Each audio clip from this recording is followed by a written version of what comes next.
Ito ang wiring connection ng exhaust fan. May apat na wire, brown, black, yellow at saka green.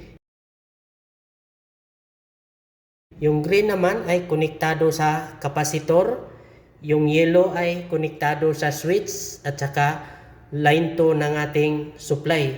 Yung black naman ay nakakonek sa kapasitor at konektado ng line 1 ng ating supply. Ang blower na ito ay 220 ang supply. Itong brown na cable ay para sa 110 ito, hindi natin ginagamit. So halimbawa kapag 110 naman ang supply natin, itong brown na cable, pagpalitin natin ito sa black na cable na galing sa line 1. Kapag baliktad naman ang ikot ng ating exhaust fan, yung green at saka black, pagpalitin natin yan. Walang problema yan, hindi masusunog yung ating exhaust fan. So, yun lang ang maibahagi ko sa inyo.